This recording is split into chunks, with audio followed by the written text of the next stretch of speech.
मैंने जब जीजी के साथ संबंध मेरा हुआ तो बड़ा विलक्षण संयोग है कि मैंने जीजी को तब तक देखा नहीं था। जिस समय गुरुदेव ने सगाई का तिलक किया था उस समय मालूम भी नहीं था कि गुरुदेव क्यों बुला रहे हैं घर पे। तांगा उन्होंने कहा कि तांगे को इधर मोड़ लो। मैं था, मेरे पिताजी थे, मेरी माताजी थी। उसके पहले बहुत दिनों से अभियान चल रहे थे पंडित लीलापत जी द्वारा, निर्मल भाभी के द्वारा मुझे राजी करने के लिए, जीजी के लिए। पर मैंने जीजी को देखा नहीं था तब तक, सच में नहीं देखा था। आपके सामने झूठ नहीं बोलूँगा मैं। परम पूज्य गुरुदेव ने पूछा तिलक करके और सिक्का देख के, एक चांदी का सिक्का दिया। उन्होंने कहा तुम तो राजी हो ना? मैंने कहा अब तो राजी हूँ। पर तुमने देखा है कि नहीं उसको? मैंने कहा नहीं, मैंने नहीं देखा गुरुदेव, मैंने अभी तक नहीं देखा। तो बोले मैं समझा बुलवाएंगे। बुलवाने के बजाय उन्होंने कहा माता जी को देखा है? मैंने कहा हाँ। मेरे माता जी जैसी दिखती हैं बिल्कुल। उसके बाद चुपचाप मिठाई खिलाई और बिठा दिया, उतार दिया कि जाओ तुम्हें ट्रेन का टाइम हो गया, जाओ। ये मेरी सगाई का दिन था।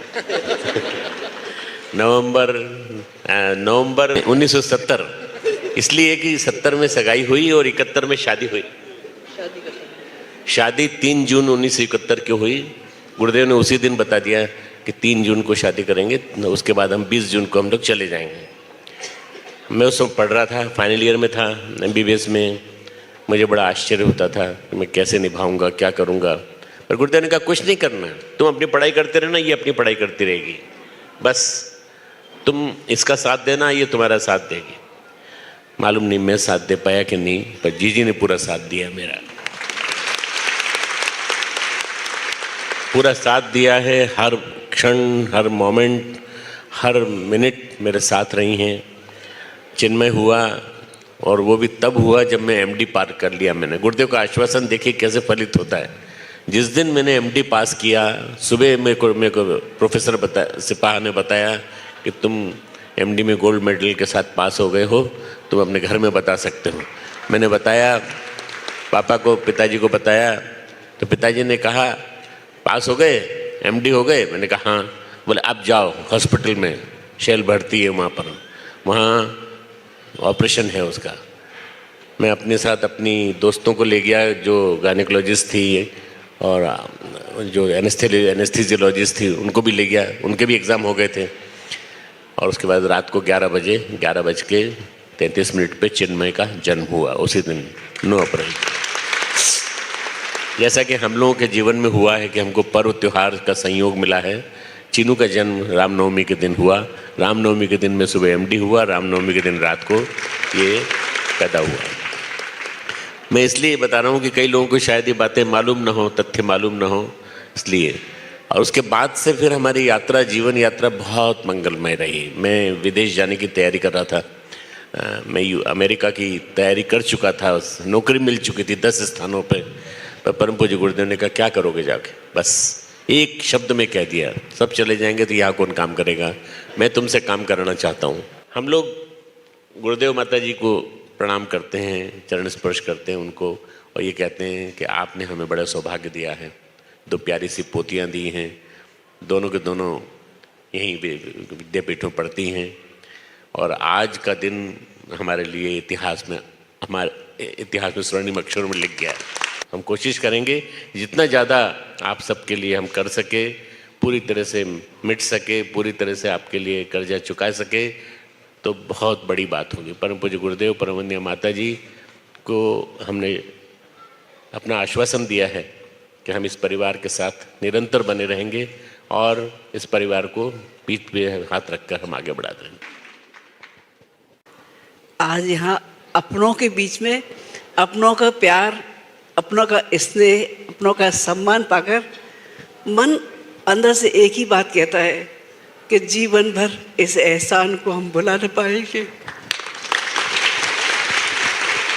कभी मन में ये जरूर आता था कि अपने बहनों के साथ, अपने सब भाइयों के साथ कभी साथ मिलकर बैठा जाए। यूँ कभी साल में एक आध बार गोष्ठी बुला लेते ऊपर बहनों को लेके, तभी मन संतुष्ट ये नहीं हो पाता कि सब लोग आ जाए, सब लोग आ भी नहीं पाते, हॉल छोटा है, यहाँ नीचे उतर के आने की व्यवस्था पड़ जाती है कि यहाँ आ नहीं पाते। लेकिन आज चिन्मय ने मेरे मन की वो मुराद पूरी कर दी। तो सबके बीच में वो प्यार, मन में वो भाव उभर उभर के रह के साथ में आते हैं। जब क्या बड़े क्या छोटे, वो छोटे छोटे बालक जब किलकारी मार के जब बुलाती भागे चले आते हैं और दौड़ते चले आते हैं, लगता है कि मेरी ज़िंदगी की सारी थकान, सारी परेशानियां उनकी हंसी सुन के गायब हो जाती है।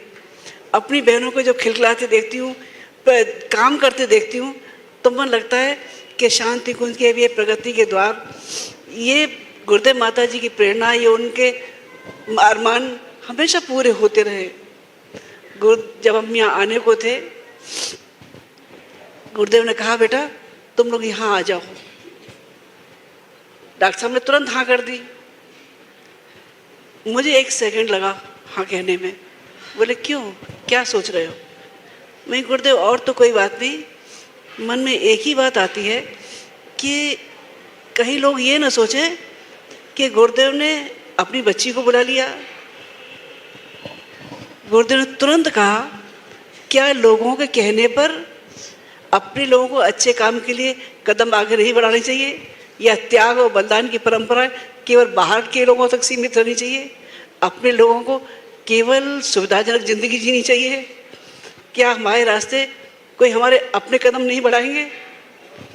उस दिन तुरंत ही निर्णय किया, नहीं गुरुदेव अब चाहे लोग कुछ भी कहें, लेकिन हमको ये रास्ता छोड़ना नहीं है। उसी दिन निर्णय किया। डॉक्टर साहब के पहल पर मुझे ये भी संकोच था कि अगर मैं अपनी तरफ से कहती हूँ तो पता नहीं डॉक्टर साहब की क्या प्रतिक्रिया होगी। शादी को कुछ ही दिन हुए थे, लेकिन डॉक्टर साहब के पहल पर इतना बड़ा कदम उठा के आगे चलना और पीछे मुड़ के न देखना, डॉक्टर साहब ने बहुत हिम्मत के साथ बहुत सारे निर्णय किए। हो सकता है गलतियाँ हमसे भी हुई हों, लेकिन डॉक्टर साहब ने हर पल हिम्मत बढ़ाई। बहुत बड़े बड़े कठिन निर्णय भी लेने पड़े, लेकिन डॉक्टर साहब बोले नहीं तुम निर्णय लो, कड़े से कड़े निर्णय में हम तुम्हारे साथ हैं। पर आज लगा कि डॉक्टर साहब ही नहीं, पूरा शांति कुंज हमारे साथ था। जिस समय निर्णय लिए, हमारे भाइयों बहन ऐसे ही आगे बढ़ते रहें, ऐसे ही हिम्मत देते रहें, हमारे कदम और मजबूती से आगे चलते चले जाएंगे। आज के लिए हम आपकी ऋणी रहेंगे।